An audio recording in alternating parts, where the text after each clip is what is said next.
নমস্কার বন্ধুরা, শুভ সকাল। শুভ বিবাহের আজকের পর্বের রিভিউ নিয়ে আমি পৌঁছে গেছি তোমাদের সামনে। বাংলা সিরিয়াল সমাচারে তোমাদের স্বাগত জানিয়ে আজকের পর্বের রিভিউ আমি শুরু করছি। সুধা বলছে দোয়েলকে, তোরা 7 পাক ঘুরে অগ্নিসাক্ষী করে বিয়ে করেছিস। বিয়ের বন্ধনকে ভেঙে দেওয়া কিন্তু অতটাও সহজ ব্যাপার নয়। দোয়েল বলছে, আমি এই বিয়ে মানি না, তাই কোনো ব্রতও মানি না। আমি যদি জানতাম যে আমার পাশে ফন্টেদা বসে আছে, তাহলে আমি তখনই সেখান থেকে পালিয়ে যেতাম। সুধা বলে, পারিসনি তো পালাতে, বিয়েটা তো হয়েছে। সুধা বলছে, জন্ম মৃত্যু বিয়ে 3 বিধাতা নিয়ে ঈশ্বরই স্বয়ং গাঁটছড়া বেঁধেছেন, তাই ঈশ্বরের বিরুদ্ধে যাওয়ার চেষ্টা করিস না। দোয়েল বলছে, ওই ফন্টেদাকে বিয়ে করার থেকে না আমি ঈশ্বরের বিরুদ্ধে যেতেও রাজি আছি। এরপরে সুধা দোয়েলের উপর চিৎকার করলে দোয়েল বলে, শোন, পালঙ্কের উপরে শুয়ে না সবাই বড় বড় জ্ঞান দিতে পারে, তুই কি করে বুঝবি ছেঁড়া খাতায় শোয়ার কষ্টটা? তখন সুধা বলে, তুই বোধহয় ভুলে যাচ্ছিস যে আমিও আচার্য বাড়িরই মেয়ে, তাই অভাব কি জিনিস, গরিবত্ব কি জিনিস সেটা আমি খুব ভালো করেই জানি। দোয়েল বলছে, কিন্তু এখন তো তুই তোরটা গুছিয়ে নিয়েছিস, তাই চাইছিস যে আমি বানের জলে ভেসে যাই। তখন তেজ বলে, না, তুমি ভুল ভাবছো। তোমার সুধা দিদি কিন্তু আমাদের বাড়িতে থেকেও বাইরে থেকেও দিন কাটিয়েছে। আমাদের বাড়ির কোনো প্রাচুর্যই তাকে ছুঁতে পারেনি। সে কোনো টাকা পয়সা কোনো কিছুই নেয়নি। সে সম্পূর্ণ নিজের ভাবে নিজের মতো করেই ছিল। তাই টাকা পয়সার প্রতি ওনার লোভ আছে এই কথাটা তুমি বলো না, কারণ আমি দাবি করে বলতে পারি টাকা পয়সার প্রতি ওনার কোনো লোভ নেই। দোয়েল বলছে, অভাব থাকলে তো অর্থের মূল্য বুঝবে, আর ভালোবাসা থাকলেও একরকম ছিল। আমি তো ফন্টেদাকে ভালোবাসি না, না কোনোদিনও বাসবো। তাহলে আমি এই মিথ্যে সম্পর্কে নিজেদের কেন জড়িয়ে রাখবো? এবার তো দোয়েল কারোর কথা শুনছে না, পরিষ্কার বলছে, আমি এই বিয়েটা করবই। মার্চেন্টের হাত ধরে বলে, চলুন বিয়ে করব। তখন মার্চেন্ট হাতটা ছাড়িয়ে দেয়, বলে, না, আমি আপনাকে বিয়ে করব না। আমি এটা পরিষ্কার বুঝতে পারছি আপনি একজনকে ঠকিয়ে আমার কাছে এসেছেন শুধুমাত্র লোভের জন্য। আমার এত টাকা পয়সা, এত হীরের ব্যবসা, সেই কারণে আপনি আমার কাছে এসেছেন। আমি সারা জীবন আইবুড়ো থাকবো, কিন্তু একজন লোভী মেয়েকে আমি বিয়ে করব না। তার তার মানে আপনারা কোনো চায় স্টেটের মালিকের মেয়ে নন? সুধা বলে, না, ওরা সামান্য মধ্যবিত্ত পরিবারের একজন মেয়ে। ও, তখন বলে, দেখো মা, দেখো কিভাবে ঠকিয়েছে আমাদেরকে, দেখো। জেঠিমাদের বলে, আপনারা এইভাবে আমাদেরকে ঠকাতে পারলেন? তখন মার্চেন্ট তার মাকে বলছে, আমরা এক্ষুনি ওদেরকে পুলিশে দেব। জেঠিমা বলছে, আমার কথা একবার শুনুন না, শুনুন না। বলে, না, কি শোনার আছে আপনার কথা? আপনি আবার এখন মিথ্যে কথা বলবেন। বলে, না না, দেখুন, আমার মেয়ে তো বিয়েটা মন থেকে করেইনি, ওকে তো জোর করে দেওয়া হয়েছে। বলে, জোর করেই হোক আর যেই করেই হোক, বিয়েটা বিয়েই হয়। অদিতি বলছে, দেখুন, ওদের যে বিয়ে হয়েছিল সেটা তো কোনো রেজিস্ট্রিও হয়নি, তাছাড়া বিয়ের পর ওরা একসাথে থাকেও নি। তেজ বলে, রেজিস্ট্রি মতে না হলেও এটা কিন্তু হিন্দু মতে বিয়ে, তাই আইনের দ্বারা এটাকে ভাঙা না গেলে কিন্তু এর নেক্সট বিয়ে ও করতে পারবে না। এরপরে দীপেন্দ্র ইমনকে বলে আর কি পুলিশ ডাকার জন্য। ইমন মনে মনে বলছে, সুধা এসে এখানেও সবকিছু বিগড়ে দিল। এদিকে তো জেঠিমারা হাতে পায়ে পড়ছে, না না, দেখুন, এখানে আমাদের কোনো দোষ নেই, আমরা কিছু জানিই না। আর মার্চেন্টের মা বলছে, চোরের মায়ের আবার বড় গলা, চুরি করেছে কিন্তু স্বীকার করবে না। বলে যে, ইমন ম্যাডাম, উনি আমাদেরকে এখানে নিয়ে এসছেন। তখন ইমনের মা বলে, নিজেরা 1 নম্বরের ফ্রড, আবার আমাদের নামে দোষ চাপাচ্ছেন। অদিতিও বলছে, কেন, উনি তো সবকিছু শিখিয়ে দিয়েছেন আমাদেরকে, আমরা নাকি চার্জ স্টেটের মালিক আর কি। তারপরে আমার শ্বশুরমশাই নাকি বিদেশে থাকেন, উনি তো শিখিয়ে দিয়েছেন, আমরা শুধু মুখস্থ করে বলেছি। ইমন কিন্তু ভয়ে দাঁড়িয়ে আছে, কি বলবে আর কিছু বুঝে পায় না। দীপেন্দ্র তখন বলে, সত্যি তো, ইমন তো আমাকেও বলেছিল যে চার্জ স্টেটের মালিকের মেয়ের সাথে আমার বিয়ে দিবে, কিন্তু এমনটাও কেন করলো? তখন তেজ বলে, আমি বলছি। তেজ বলছে, আসলে সুধার ইভেন্ট কোম্পানি চতুর্দিকে এমন ভাবে ছড়িয়ে পড়ছে, আরো এত কাজ পাচ্ছে, সেই জায়গায় ইমনের হাতে কিন্তু এখন একটাও কাজ নেই। তাই ও ভেবেছিল যে এই বিয়েটাও যদি পণ্ড হয়ে যায় তাহলে তো ওর হাতে কোনো টাকা আসবে না, তাই সেই টাকার জন্য ইমন এটা করেছে। দীপেন্দ্র বলছে, টাকার জন্য এত নীচ কাজ করতে পারলেন আপনি?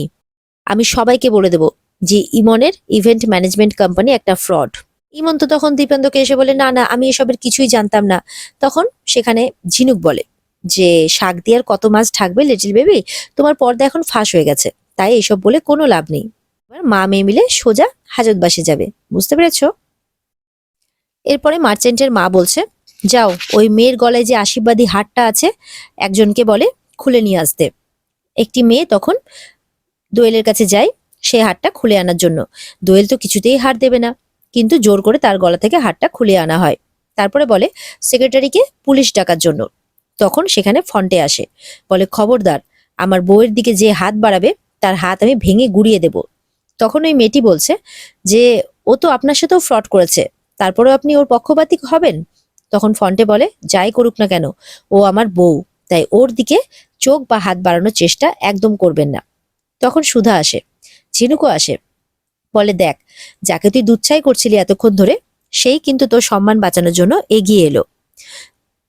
ফন্টে বলে আমি তোমাকে অত বড় হীরের হার দিতে পারবো না, এটা ঠিক, কিন্তু তোমাকে আগলে রাখার মতো বা তোমাকে বাঁচানোর মতো শক্তি, সাহস, ক্ষমতা, এই তিনটেই আমার আছে। সুধা বলে দোয়েল, এবার তুই বুঝতে পারলি তো যে টাকা পয়সা গাড়ি ঘোড়া থেকে কিন্তু ভালোবাসাটা অনেক দামি। তুই টাকা দিয়ে পছন্দ করে বাজার থেকে জিনিস কিনতেই পারবি, কিন্তু ভালোবাসা কিনতে পারবি না কখনোই। কারি কারি টাকা দিয়ে আর যাই হোক ভালোবাসা কিনতে পারা যায় না। আর জীবনে যদি একজন ভালোবাসার মানুষই না থাকে, তাহলে জীবনটাকেও জীবন বলে মনে হয় না। এরকমই কথা বোঝাতে থাকে দোয়েলকে সুধা। এরপরে সুধা দীপেন্দ্রর কাছে গিয়েও রিকোয়েস্ট করে যে দেখুন, আমার কাছে আপনার কাছে আমার একটা ছোট্ট রিকোয়েস্ট আছে। ব্যাপারটা তো বিয়ে অবধি গড়ায়নি, তাই দয়া করে এখানে পুলিশকে ইনভলভ করবেন না, কারণ এতে আপনার বাড়িরও সম্মান জুড়ে আছে। আমি চাই না যে সেই সম্মানটা নষ্ট হোক। দীপেন্দ্রর মা বলছে কিন্তু এবার আমার ছেলেটার কি হবে? তখন ঝিনুক বলে এই ব্যাপার একদম চিন্তা করবেন না। ঝিনুক তখন ফোন থেকে কিছু মেয়ের ছবি দেখায়, নিন এখান থেকে পছন্দ করুন তো। তার মধ্যে একটি মেয়ে, শালিনী, যার গায়ের রংটা একটু চাপা, সে জুয়েলারি ডিজাইনার, তার একটা কোম্পানিও খুলেছে সেও এতদিন ধরে বিয়ে করেনি, এবার সে তার মনের মতো সঙ্গী খুঁজছে। সেই মেয়েটার ব্যাপারে সমস্ত কথা বলে সুধা দীপেন্দ্রকে। দীপেন্দ্রর মার তাকে খুব পছন্দ হয়। তখন ঝিনুক বলে বেশ হয়ে গেল, সুধা ম্যারেজ ব্যুরো থাকতে আপনাদেরকে আর কোনো চিন্তা করতে হবে না, আমরা এবার সবটাই ব্যবস্থা করে দিচ্ছি। এদিকে তো ইমন বিরক্ত হয়ে কান্নাকাটি শুরু করে দেয়, দিয়ে ওখান থেকে চলে যায়। ইমনের মাও ইমনের পিছন পিছন যায়। এরপরে দোয়েলকে বলে সুধা যে দেখ, তুই যাকে ভালোবাসিস সে তোকে ভালো নাও রাখতে পারে, কিন্তু তোকে যে ভালোবাসে সে কিন্তু সবসময় চেষ্টা করবে তোকে ভালো রাখার। তাই ফন্টে দেখে তুই ভুল বুঝিস না, তোরা দুজন একসাথে সুখী হ। দেখা যাচ্ছে দোয়েল নিজের ভুলটা বুঝতে পারে, আর দেখে এটাও মনে হচ্ছে যে দোয়েল ফন্টেকে মেনেও নেয়। এরপরে সুধা মিস্টার বসু মল্লিককে ধন্যবাদ জানাতে গেলে তেজ বলে যে বর তো বউয়ের পাশে থাকবে, এটা খুব স্বাভাবিক ব্যাপার, এতে ধন্যবাদ জানানোর কি আছে।